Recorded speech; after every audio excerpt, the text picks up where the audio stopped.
of Rajab, as we commemorate the martyrdom of our dear Imam Musa al-Kazim, our 7th Imam.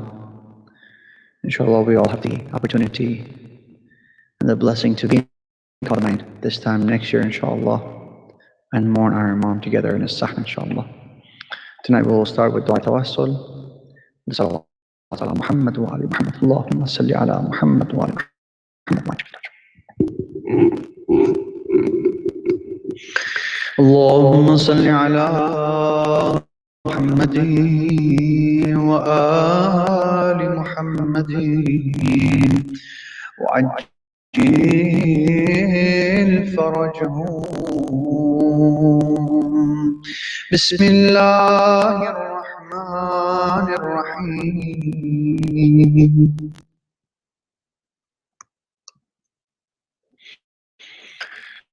اللهم صل على محمد وآل محمد وعجل فرجهم.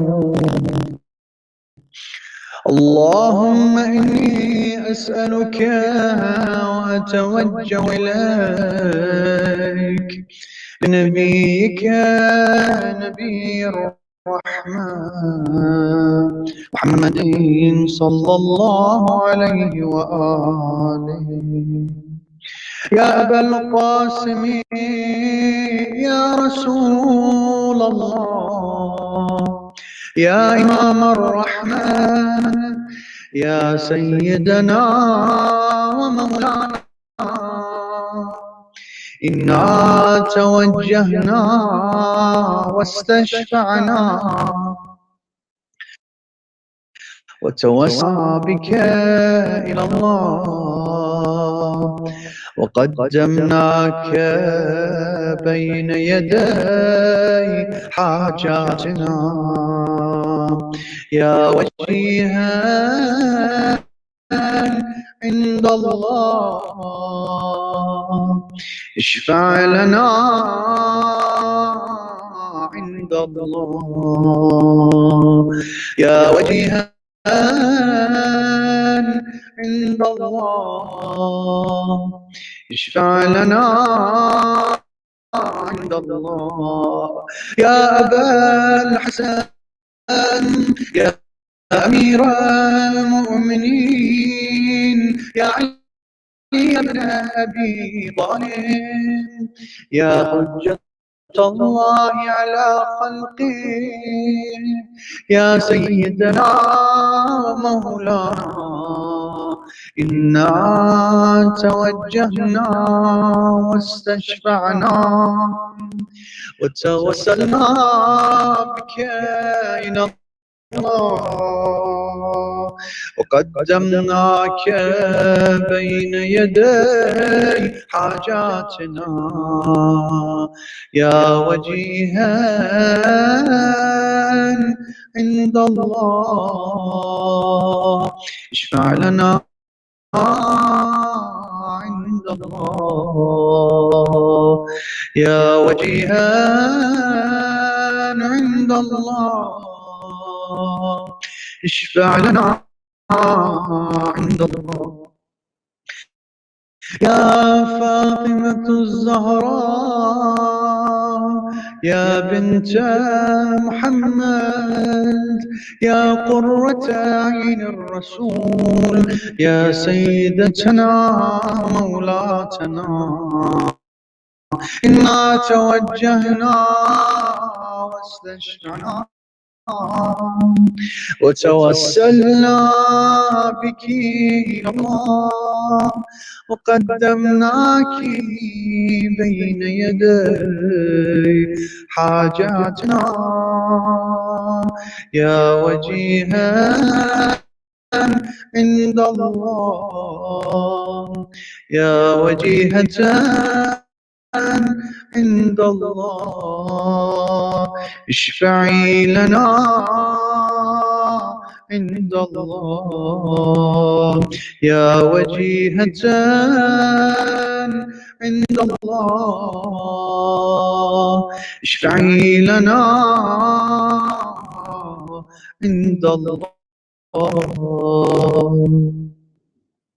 يا أبا محمد يا حسن بن علي أيها المجتبى يا ابن رسول الله يا حجة الله على خلقه يا سيدنا ومولانا إنا توجهنا واستشفعنا وتوسلنا بك إلى الله وقدمناك بين يدي حاجاتنا يا وجيها عند الله اشفع لنا عند الله يا أبا عبد الله يا حسين بن علي أيها الشهيد يا ابن رسول الله يا حجة الله على خلقه يا سيدنا ومولانا إنا توجهنا واستشفعنا وتوسلنا بك إلى الله قدمناك بين يدي حاجاتنا يا وجيها عند الله اشفع لنا عند الله يا أبا الحسن يا علي يا ابن الحسين يا زين العابدين يا ابن رسول الله يا حجة الله على خلقه يا سيدنا ومولانا إنا توجهنا واستشفعنا وتوسلنا بك إلى الله وقدمناك بين يدي حاجاتنا يا وجيها عند الله اشفع لنا عند الله يا أبا جعفر يا محمد بن علي أيها الباقر يا ابن رسول الله يا حجة الله على خلقه يا سيدنا مولانا إنا توجهنا واستشفعنا وتوسلنا بك إلى الله وقدمناك بين يدي حاجاتنا يا وجيها عند الله اشفع لنا عند الله يا أبا عبد الله يا جعفر بن محمد أيها الصادق يا ابن رسول الله يا حجة الله على خلقه يا سيدنا ومولانا إنا توجهنا واستشفعنا وتوسلنا بك إلى الله وقدمناك بين يدي حاجاتنا يا وجيها عند الله اشفع لنا عند الله يا وجيها عند الله اشفع لنا عند الله يا أبا الحسن يا موسى بن جعفر يا موسى بن جعفر يا موسى بن جعفر أيها الكاظم يا ابن رسول الله يا حجة حجة الله على خلقه يا سيدنا ومولانا إنا توجهنا واستشفعنا وتوسلنا بك إلى الله وقدمناك بين يدي حاجات يا وجيها عند الله اشفع لنا عند الله يا وجيها عند الله اشفع لنا عند الله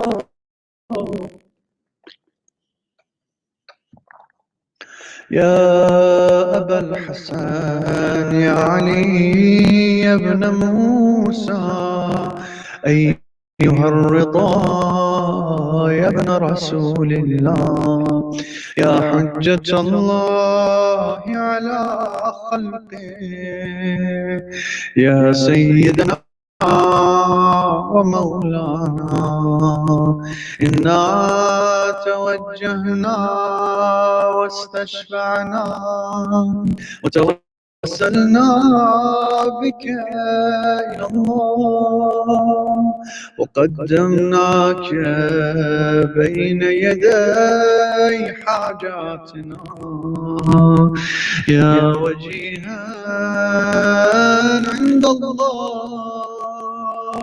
اشفع لنا عند الله يا أبا جعفر يا محمد بن علي أيها التقي الجواد يا ابن رسول الله يا حجة الله على خلقه يا سيدنا ومولانا إنا توجهنا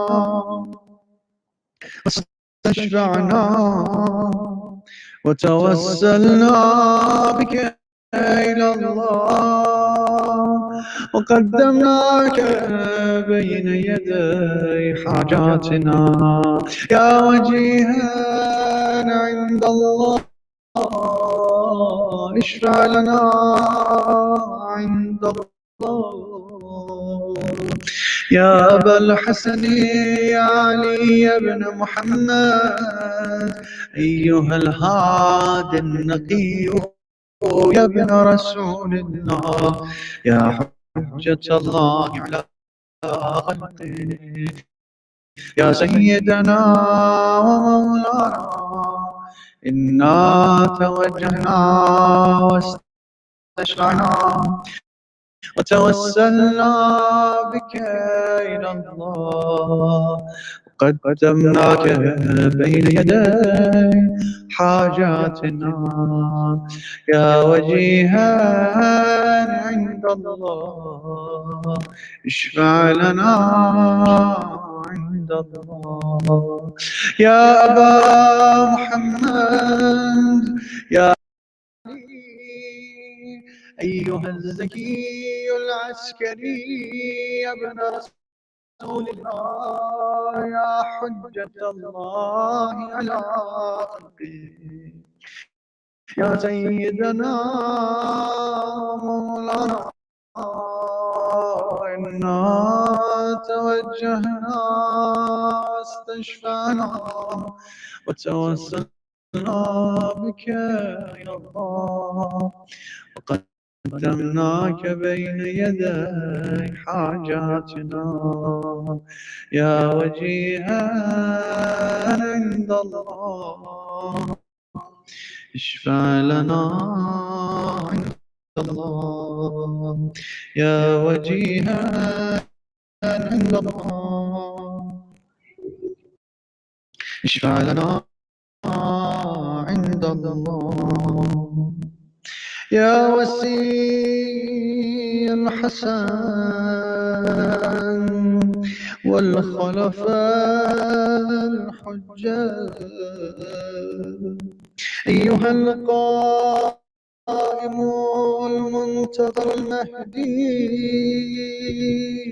يا ابن رسول الله، يا حجة الله على خلقه، يا سيدنا ومولانا، إنا توجهنا واستشفعنا وتوسلنا بك إلى الله، وقدمناك بين يدي حاجاتنا يا وجيها عند الله، اشفع لنا عند الله يا وجيها عند الله، اشفع لنا عند الله. Hajat, inshallah, your requests, your du'as. The first and most important dua for the whole of Sahib al-Asr was the man, inshallah. أنتم أصدقاء جميعا.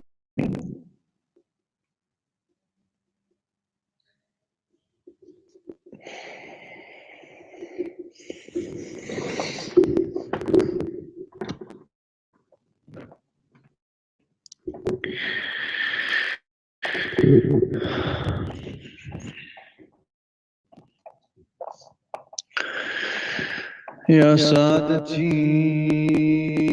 وموالي، إني توجهت بكم أئمتي وعدتي ليوم فقري وحاجتي إلى الله، وتوسلت بكم إلى الله،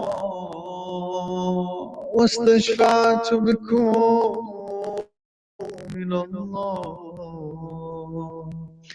فاشفعوا لي عند الله، واستنقذوني من ذنوبي عند الله، فإنكم وسيلتي إلى الله،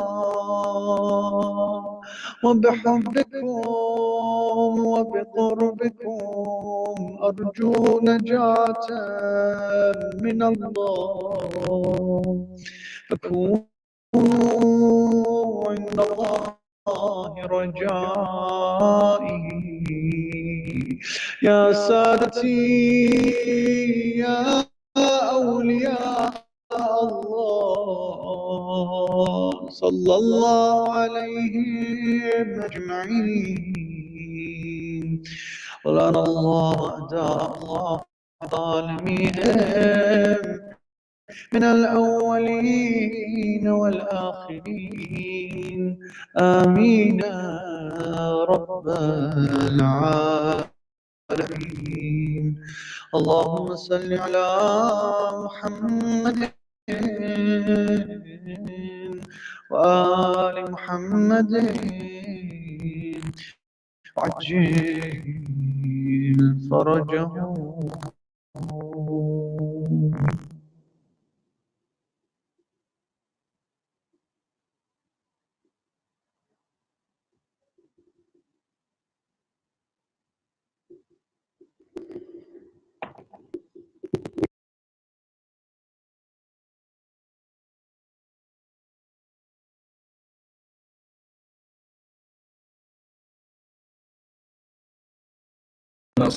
صل على محمد وآل محمد وعجل فرجهم.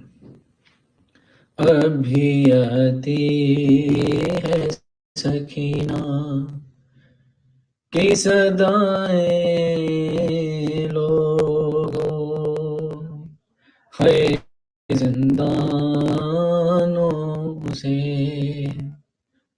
अब ابھی آتی ہے سکینہ کی صدائیں لوگوں ہے زندانوں سے میرے بابا سے ملا دو میں دعائیں دوں گی سسکیاں لے کہ جو کہتی تھی مسلمانوں سے ابھی آتی ہے سکینہ کی صدائیں لوگوں ہے زندانوں سے بولے سجاد سکینہ یہ مقدر تیرا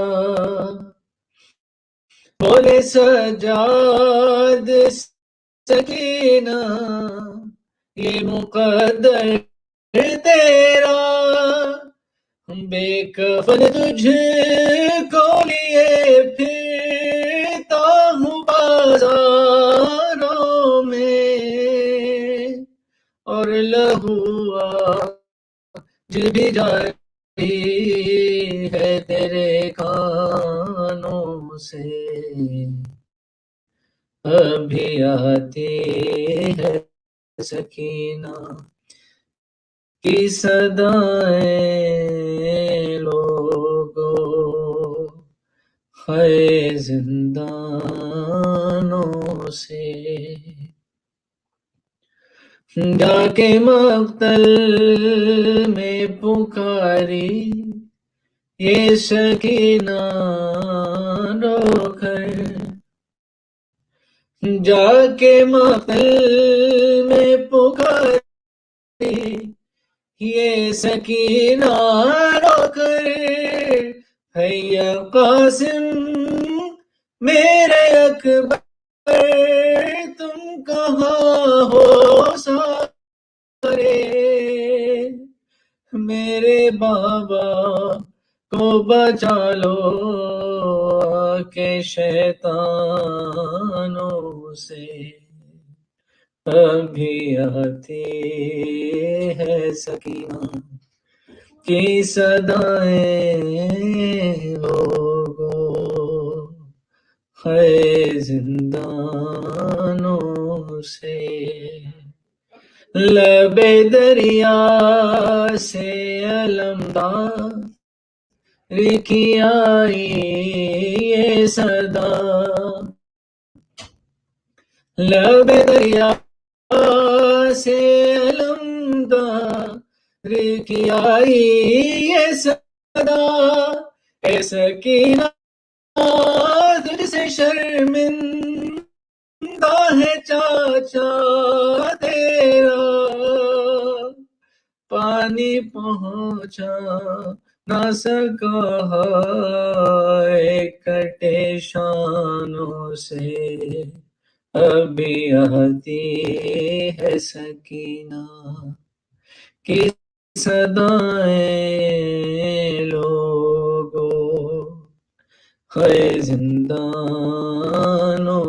سے میرے بابا سے ملا دو میں دعائیں دوں گی سسکیاں لے کہ جو کہتی تھی مسلمانوں سے ابھی آتی ہے سکینہ کی صدائیں لوگوں ہے زندانوں سے اللہم صلی علی محمد وعلی محمد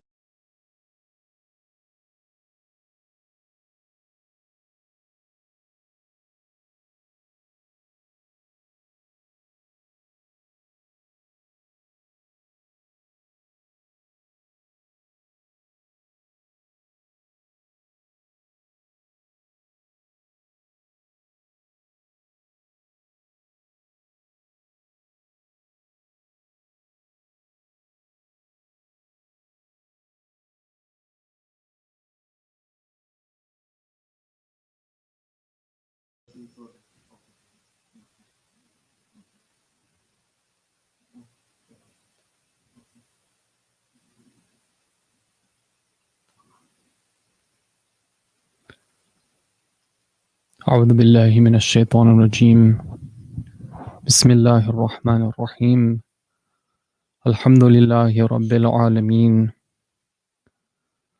لا حول ولا قوة إلا بالله العلي العظيم وصلى الله على محمد وآله الطاهرين اللهم صل على محمد وآل محمد. Respected elders, brothers, sisters, Assalamu alaikum wa rahmatullahi wa barakatuh. A'adham Allah wa ujurana wa ujurakum. May Allah reward you for your intentions in mourning the tragedies of the Ahlul Bayt alayhim wassalam. Today was the 25th of Rajab, and it was the day of the Shahada of our beloved 7th Imam, Imam Musa al-Kazim alayhi salam. And I want to express my condolences to the Imam of our time, Imam al-Hujjah, Ajalal Farjahu al-Sharif, and to all of you on this occasion. We're trying this evening to have one of a series of joint programs among some of the local centers. And this is something which I'm sure is a source of pleasure to the Imam of our time, Ajallahu Farjahu Sharif. Inshallah, I'm going to be talking about the life of Imam Kadhim alayhi salam, but just I want to mention something about this point, about the importance of unity. There's a old fable that I'm sure you've heard before that's often told of a father who had many sons, and these sons were always fighting with each other. So one day, he gathers them all together, and he tells one of them, go and fetch me a bundle of sticks. So they bring this bundle, one of the sons comes, he brings the bundle to the father, and then the father gives that bundle to each one of the sons, and he says that try to break it. And because it's bundled together, none of them are able to break it. And then the father says that, okay, now each one of you take a stick and now try to break it. And of course, when they take one stick, each one of them is able to easily break the stick. So he says to them, try to be like that bundle. When you're together, you'll be strong and no one can come and overcome you. No one can defeat you. But when you're all working alone, you're a one-man island, then what can happen is that the smallest thing can come up and each one of you can be broken. You need to work together as a team. Now, this is just one example, but when we look at it from the perspective of our deen, of the teachings of the Ahlul Bayt alayhim wassalam, they very much want that spirit of Islamic siblinghood, of closeness, of the spirit of cooperation, ta'awanu alal birri wa taqwa. And we hope that this, of course, many other similar such opportunities have already come up and they've been, alhamdulillah, successfully executed. So this is one of a number of other such efforts. Inshallah, they will only continue, and it will be a source of the wilaya and the bonds of iman growing closer among the mu'mineen of this area. And we hope that Allah Ta'ala accepts all the efforts. Sometimes there's a bit of hiccups because of course it's a bit harder to coordinate when you have multiple entities, and hence the static that was there. I know that the tech team was working on it. I'm not sure if it's still there, but it's just something that they're trying their best. Inshallah, I hope they're able to resolve it. Now, Imam Kadhim alayhi salam, I want to inshallah spend some minutes this evening, and may Allah reward you for your taking the time to be in the Majlis of the Ahlul Bayt alayhim salam, and to, with your families and yourselves, to spend this time and dedicate it to the Ahlul Bayt alayhim salam. I want to spend some minutes trying to understand some of the aspects of the life of Imam Kadhim alayhi salam and some of the practical lessons that we can take from him. And in order to do that, I want to give you a bit of a background of the type of environment that the Imam alayhi salam was living in. The Abbasids had come into power during the imamah of Imam Kadhim's father, Imam as-Sadiq alayhi salam. And the Abbasids were very eager to establish themselves as the legitimate rulers. And so they wanted to distinguish themselves from the Umayyads. One thing that they did is they said that, we're the ones who are related to the Prophet and his family, because after all, we're descended from Abbas, the uncle of the Prophet. And they tried to make a show of being religious and being pious, but their activities and what they really were aiming for in this world, there was a mismatch between what they said and their attribution to the Ahlul Bayt and then what they actually did. And this was the time where they were very keen on conquering new land. And during the period of the Khilafah of these early Abbasid Khulafa, they conquered lands like the land of Persia, the land of Rome, Egypt. And this was a time of when they would conquer, then they would also seize the wealth of the land. Now, I want to give you some examples of the type of lifestyle that one of the Khulafa, Harun al-Rashid, that he used to lead. One of the things that they say about him is that he had a big appetite, and he would really enjoy eating different types of food. And so whenever the Muslim armies would conquer new lands, one of the things that they would do is they would find the new foods that were being eaten in that land. Now, these days, it might be something that is a bit strange for us because we're like, well, if you want to cook, Chinese food, Japanese food, Persian food, Hyderabadi food, you can do it wherever you are. You just go to the store and get the ingredients and do it. But at that time, every food was specific to a certain locale. So they would conquer the land, and one of the first things they would do is they would take like the delicacies of that land and they would send it to the Khalifa, and that was the order that they had. So the Khalifa would be the first person to taste, for example, the saffron or whatever dishes that were there. And they say that sometimes he would have up to 30 different types of food on his sufra, like on his tablecloth. That's just an example of the type of luxury that Harun al-Rashid used to live in and that type of lifestyle that he used to promote. They say that when Harun al-Rashid was getting married, they had a massive wedding ceremony. And it was to the point where his father had put a bunch of historians say that either it was a bunch of silver coins in gold bowls or gold coins in silver bowls. And they were just giving them out to like everyone who would be coming by. Or that's the type of lavishness and luxury that they used to have at that time. And another example that I want to share with you about the type of luxurious lifestyle that they used to lead at that time is that Harun al-Rashid, he was married to this one lady, Zubaydah, and she's famous for being part of the tales of the Arabian Nights, 1001 Arabian Nights and whatnot. And there's all these legends and stories that are told about that. Much of it is false. And much of it also has been concocted to make a picture as if, that there was some goodness there, but there was a lot of evil, a lot of oppression. Anyhow, on one hand, they say about Zubaydah that she wanted to have an environment where she would always be listening to the Quran. Now look at this. This is very ironic. She wanted to be in an environment that she would also always be listening to the Quran. So she had her own palace. In that palace, she had many, many maidservants, all of whom were the huffaz of the Quran. They were those who had memorized the Quran. And their job was to make sure that she couldn't go to a single corner of the palace without constantly hearing the Quran being recited. Now, you might be like, wow, that's pretty impressive, right? That's really nice. Somebody who's so keen on listening to the Quran. But when you go and dig deeper, you see that there's some type of something lacking here. And one of the things that's said about her is that she and her husband Harun al-Rashid, they had a special fondness for a monkey. And this monkey was so important to them that they would dress it up. They even gave it a sword. Even people were ordered in the court that if the monkey gives you an orders, you have to obey the monkey.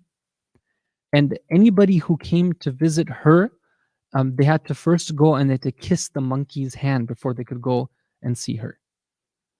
Now, this type of lifestyle was something which was very, odd. On one hand, you have supposedly a commitment to the book of Allah, but on the other hand, you see that it's a type of lifestyle it's a sickening, lavish, luxurious lifestyle.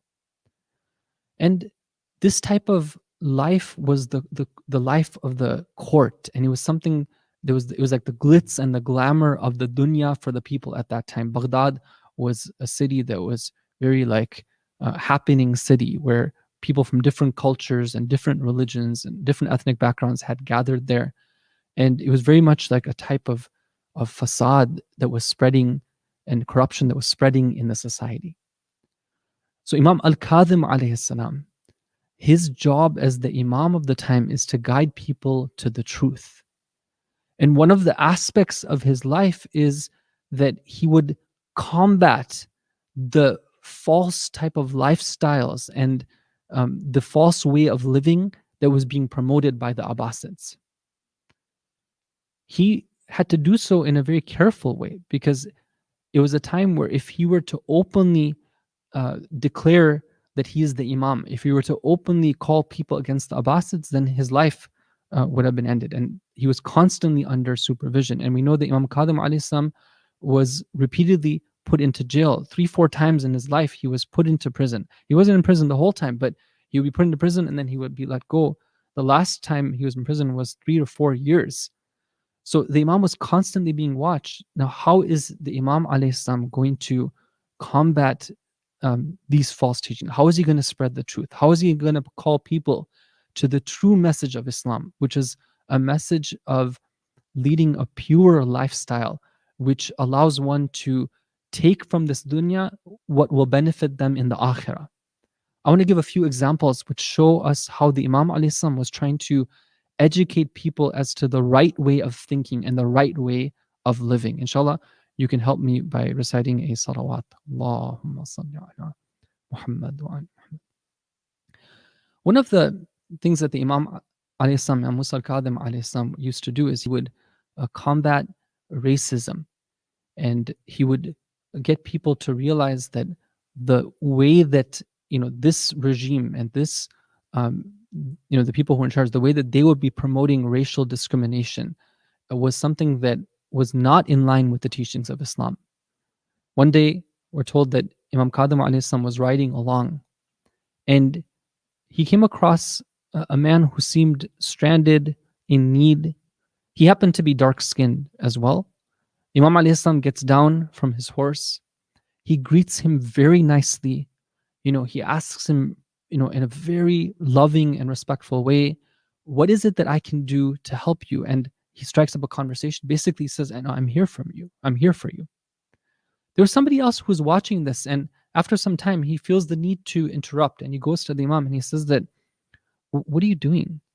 You're offering to help this man right here. You're saying that you're at his service. He should be at your service. Maybe this man is thinking that because he's dark-skinned, because he's poor, then he's like a slave, so he should be offering to serve the Imam alayhi salam.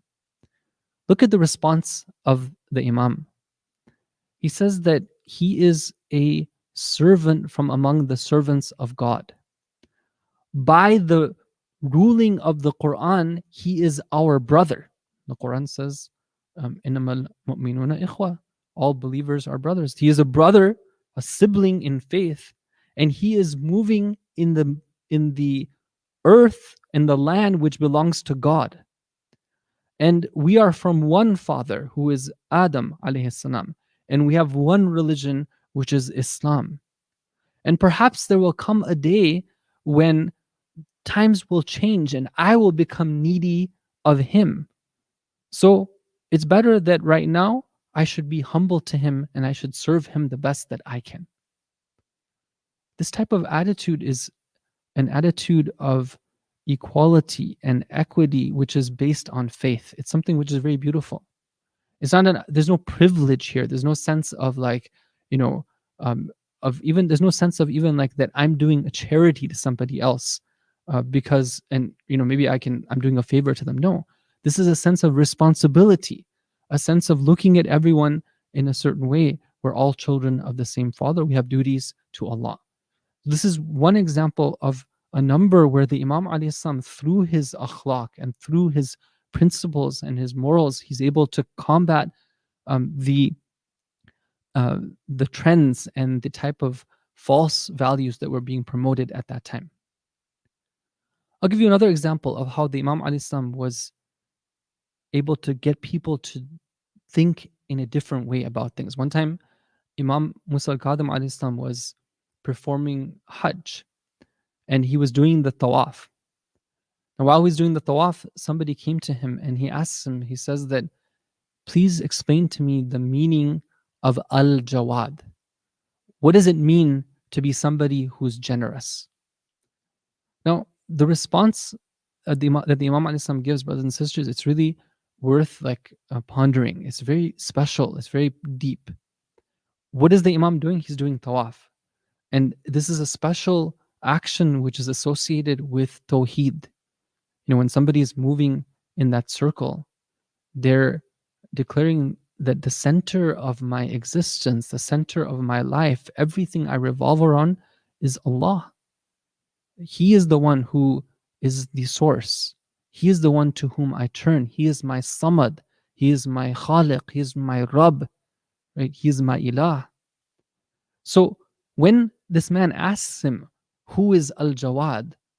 The Imam alayhi salam tells him, very interesting, he says that it depends on what you mean by Al-Jawad. If you're talking about the creation of Allah, meaning human beings, then the one who is generous is the one who performs their responsibilities, and they give to others, and they fulfill the rights of others according to what Allah has obligated.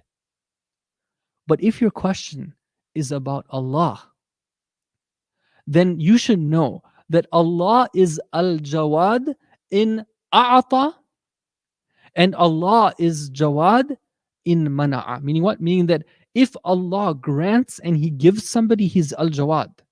He's the one who is generous. But if Allah holds back, He is also Jawad as well.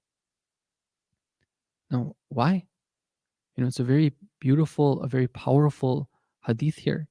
You would think that if you look at it, first of all, in a superficial level, you would think that, well, somebody is generous if they give a lot, right? They have a lot of money to give and they give it away. There's billionaires, for example, who give gifts of tens of $1,000,000 to different institutions, hospitals, universities. Sometimes they get streets named after them. Sometimes they get buildings named after them. Sometimes they get campuses named after them. And they're considered generous. But if you look at it, actually, most times it's just a fraction of what they have that they're giving away. And, they still tend to have a lot that they're holding on to. But here, first of all, the Imam Islam says that the Jawad is the one who fulfills the rights according to what Allah has obligated. Sometimes being generous can be somebody who, for example, they don't give something major in charity, but they, have that type of care and compassion for people at home. Well, that's an act of generosity according to the definition of Imam al-Kadhim alayhi salam. Sometimes, they sacrifice that extra thing to make sure that, their near relatives are being taken care of, right? That's an act of generosity according to the Imam alayhi salam. But what does he say about Allah? He says that the reason why Allah is generous, whether He gives or whether He holds back, because in a'ataka ma laysa lak, wa in mana'aka ma laysa lak. He says that if He gives you, then He's giving you something that it's not in your possession. And if He holds back, then He's holding back what is not for you. Okay, it's not something that you're not meant to have. Right? When Allah is the one who is operating off of perfect wisdom and knowledge, everything He does is based on complete understanding, complete mercy, complete knowledge. He knows what is in the best interest of every servant of His. So we shouldn't think that Allah is Al-Jawad, even though sometimes we might be wanting something and He doesn't give us, because we know that He's being generous by not giving us that thing that we're asking for. This is a deep teaching. And perhaps at that time in the culture, when people were so focused on acquiring wealth and exploring new lands and coming up with new recipes, many people weren't thinking about these teachings. Even right now, when I'm saying this and I'm telling you the story, I'm thinking, okay, well, we're talking about these teachings of Tawheed, right? They should be fascinating. They should be very deep. They should be profound. But sometimes we find that maybe there's not so much interest in it. Why? Sometimes it's because the hearts are distracted. They're occupied and fascinated with other things, whereas the true beautiful teachings lie in the teachings of Tawheed. This is the beauty and the gem of Islam. So this is one of the ways that the Imam Asam, through the ma'arif, through the teachings, the higher teachings, he would train students like Hisham ibn al-Hakam, like Yunus ibn Abdul Rahman, and others who would be very strong and very effective in conveying the true teachings of the Quran and the Ahlul Bayt to the people. I'll give you one more example of how the Imam alayhi salam used to, one or two more examples of how he used to bring about change in the culture, how he used to guide people. And then inshallah, we'll move to the Musibah portion. There's one tradition which I came across from Imam Kadhim alayhi salam, which I found to be very profound. He talks about what do you do to live a good life? These days you go and you see that there's a lot of people, in recent years, there's been an explosion of interest in this idea of self-help, self-development, secrets of success. So many different people talking about it all the time, motivational speakers, TED Talks, many things. Sometimes we come across these profound statements from the Ahlul Bayt about how to live. And if they were to be taken and turned into like a series of books or TED Talks or whatnot, and I'm telling you that they would really, people would find just such profundity in them. And this is one example of that. He says, whoever man arad al-ghina bila mal, whoever wants to be rich without having possessions, wa rahat al-qalb min al-hasad, and they want to have a clear heart which is at rest without being preoccupied with what other people have and being jealous of that. وَالسَّلَامَةَ فِي الدِّينِ, and they want to have a type of healthiness and a type of like perfection, and they want to have a perfect practice of their religion. So three things: they want to have richness, they want to be clear-hearted and live an easy kind of be their heart to be light, and they want to have a good practice of their religion. Then what should they do? He says, فَلْيَتَضَرَّعْ إِلَى اللَّهِ فِي مَسْأَلَتِهِ. He said that person should be begging Allah and ask Him for one thing. Now, here's a question for you. You're at home right now. Some of you are watching this. Ask yourself, what's the one thing that the Imam al-Islam is saying we should ask for if you want these three things? Everyone would want that. Everyone would want to live a good life. They want to feel very enriched. They want to feel very like their hearts want to be clear of any type of ill will towards another. And they want to be able to practice their religion in a really nice way without having any type of spiritual sicknesses. What should they ask Allah for? Look at what the Imam al-Islam says. He says, let that person beg from Allah bi an yakmula aqlahu, that Allah perfects his aql. Okay, and then he says, whoever's aql, whoever's intellect is satisfied with what suffices it, and he says, whoever intellect, whoever reflects, and whoever has that type of perfect aql, they will realize that whatever they have, they're satisfied with it because they know that that's from Allah. And وَمَنْ قَنِعَ بِمَا يَكْفِيهِ استغنى. Whoever has a sense of satisfaction and happiness with what they've been given, then that person is going to be ghani. They'll have a sense of richness. They'll have a sense of independence. They won't be tied down. They won't have dependencies to things that that they don't have. Whatever they have at that moment, they're going to be happy with it. It's from Allah after all. And he says, whoever is not satisfied, who doesn't have qana'ah with what suffices him, then lam yudrik al-ghina abada. That person will never find that sense of richness. Meaning that, let's say somebody is always hungering for the next step, the next step, the next step. What are we going to renovate next in our house? And then next, what's our next vacation? Next vacation. Okay, great. You have plans to do that, fine. But right here and now with what you have, do you have a sense of gratitude and a sense of Alhamdulillah, I'm taken care of. This is something which requires a higher level of intellection. It doesn't just come about like that. It takes help. It takes special inayah and attention from Allah, a special light from Allah. That's why the Imam says you should beg Allah for this type of deeper understanding. Again, these are some deep teachings which each one of them, they could be opened up and talked about. But I'm just giving an example here of the ways that the Imam ﷺ would bring about change among the people. The last example I'm going to give before going to the Masaib is one thing that's said about the Imam ﷺ. I remember when I first came across this many years ago, when I was studying about the traditions from the Ahlul Bayt about the Quran. This was one tradition that at that time it really struck me. They say that Imam Kadhim alayhi salam, that first of all, he used to have a beautiful voice when he would recite the Quran. Number one. Number two, when other people would hear him recite, they would sense the grief in his voice and they would begin to cry when they would hear that. And this is something that's important to remember, that there are different ways of reciting the Quran. The way that we are been told by the Ahlul Bayt to read the Quran is with a sense of grief. It's not just any tune that sounds good. It's a tune which brings about that type of emotional sadness. Sometimes it can be that type of sadness which stems from shawq and passion for Jannah.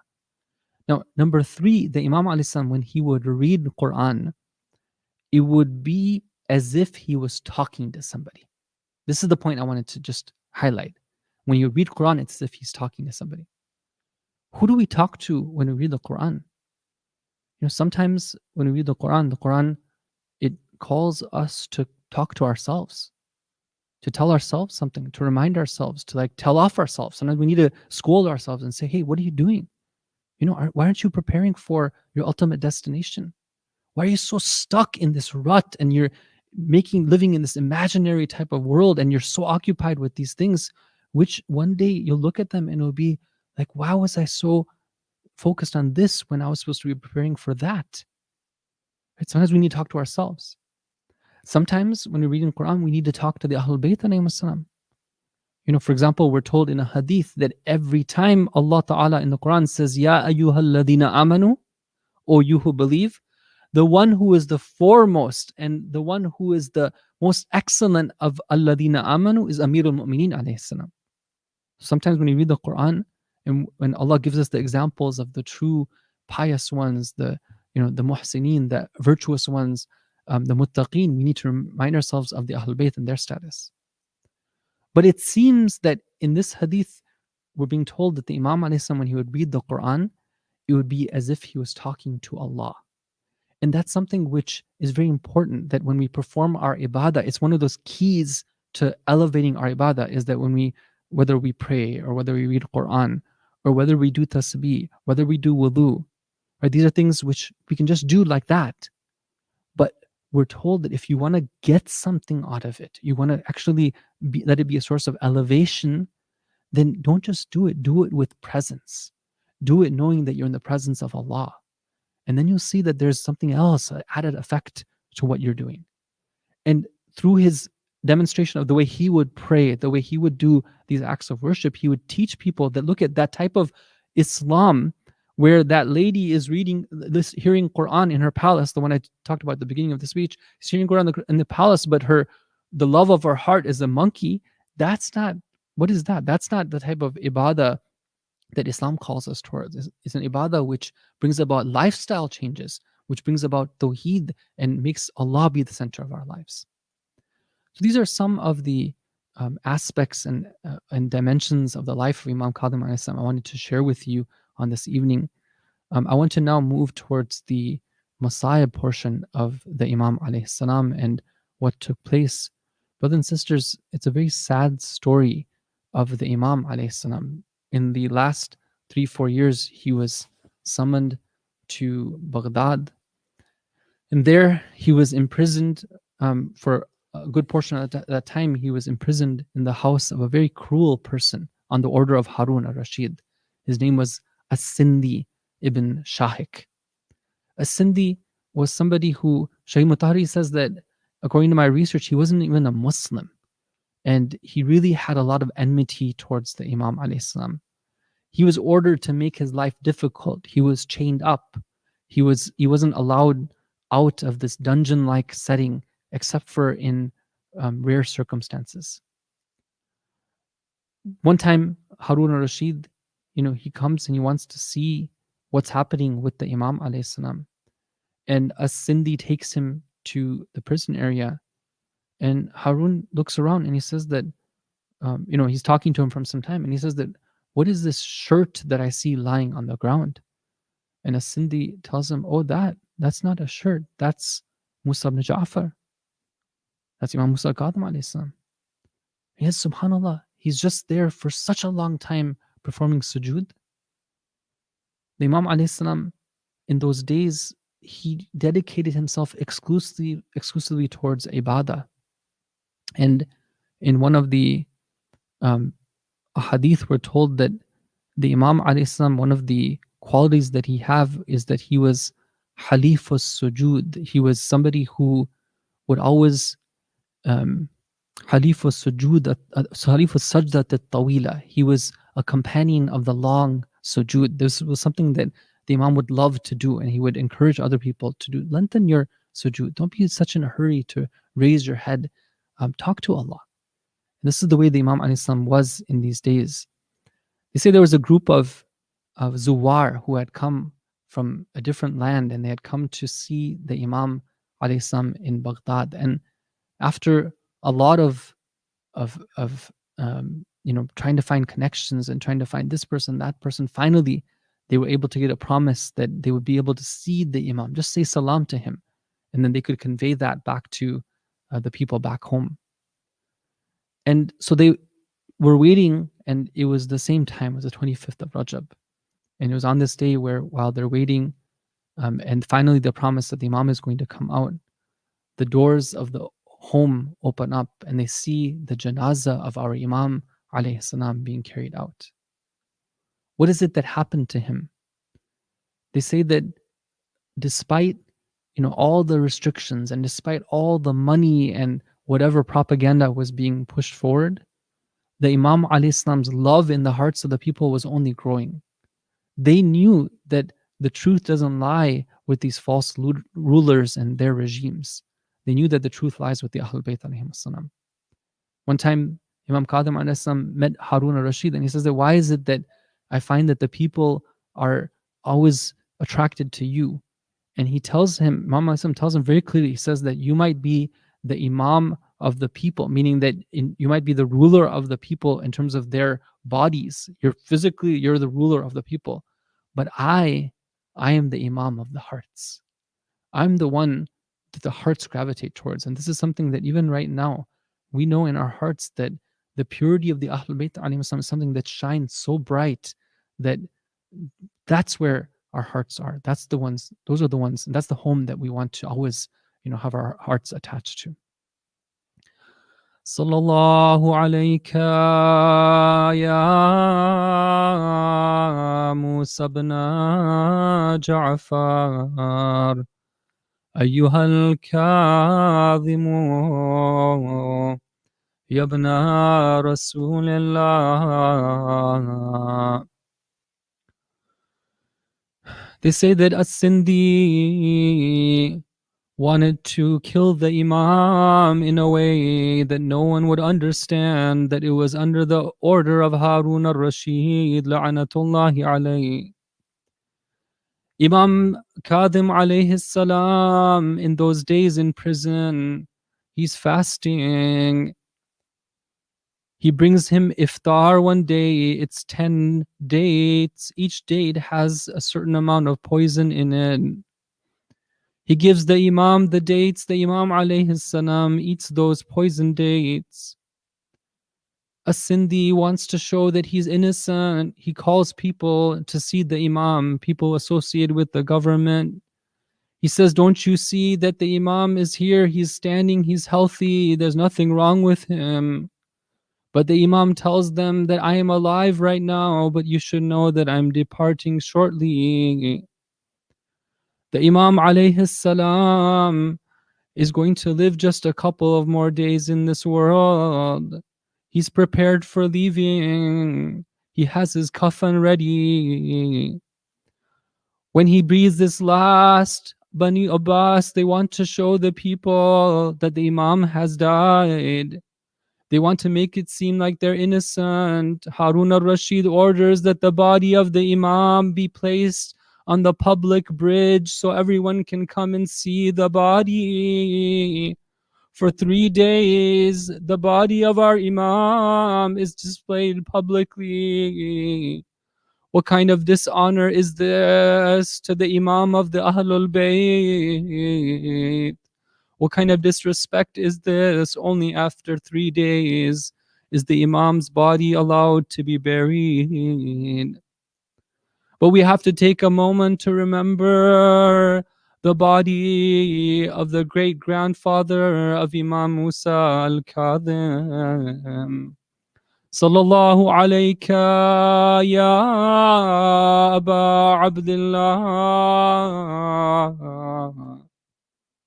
Sallallahu alayka ya ibn Rasulullah.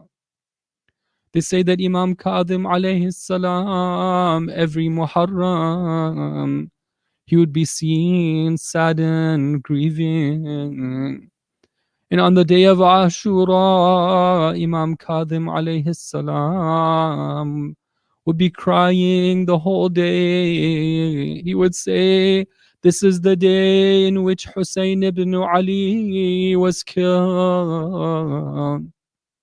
Umar ibn Sa'ad la'natullahi alayhi, after Imam Hussein was martyred, he gathers his army. He asks them, who amongst you wants to have the honor of taking his horse and trampling the body of Hussein? There are 10 men among the enemy soldiers who step forward and they say that we will do this deed. He promises them that Ubaydullah ibn Ziyad will reward them for their actions. They mount their horses, brothers and sisters. You know how high war horses stand above the ground. You know, when they hooves hit the ground, with which force they strike it. The soldiers take their horses, they go towards the battlefield. We can't imagine what happened then, but we're told that the fronts were flattened to the backs of the bodies. Inna lillahi wa inna ilayhi raji'un. We can only imagine how Zainab alayha salam must have perceived the scene when she's taken there the next day.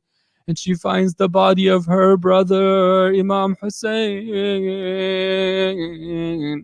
She cries out, "Oh Rasulullah, oh my grandfather, this is Hussein. Look at his body with blood around it, beheaded in the desert sand.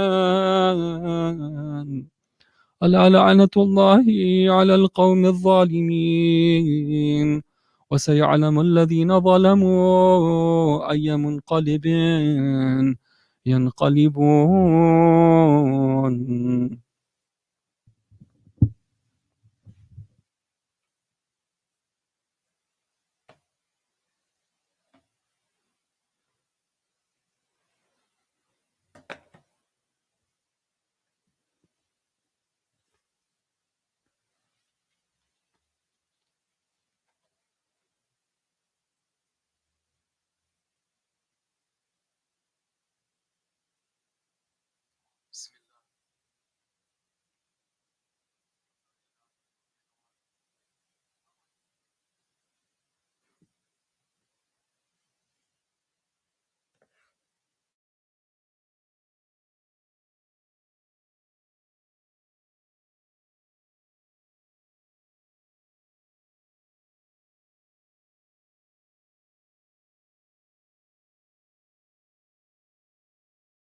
مظلوم ما مظلوم کاظمه السلام على بلد المطامير بالساق المردود بحلق القيود Salam to the Imam,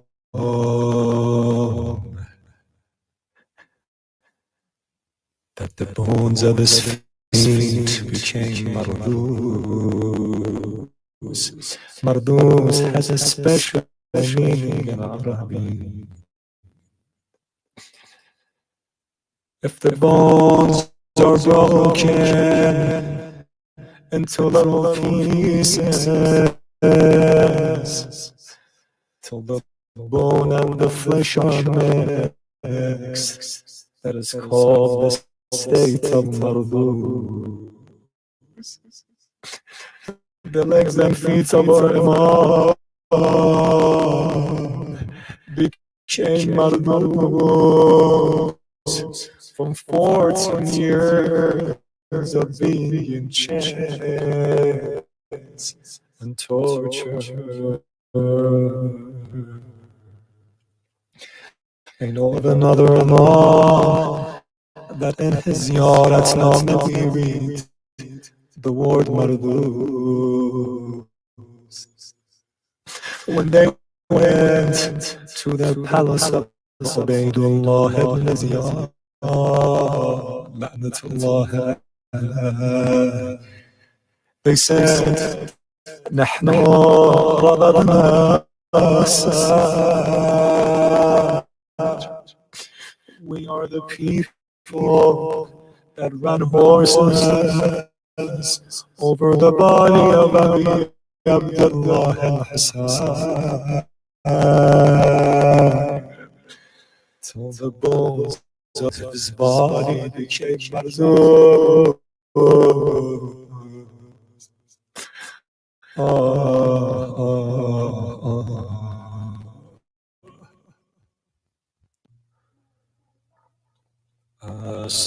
السلام عليكم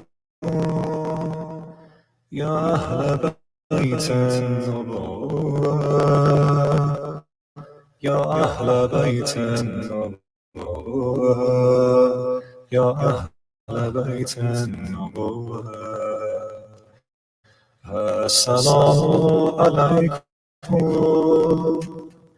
يا أهل بيت النبوة يا أهل بيت النبوة يا أهل بيت النبوة يا باب الحوائج يا موسى جعفر يا موسى جعفر يا باب الحوائج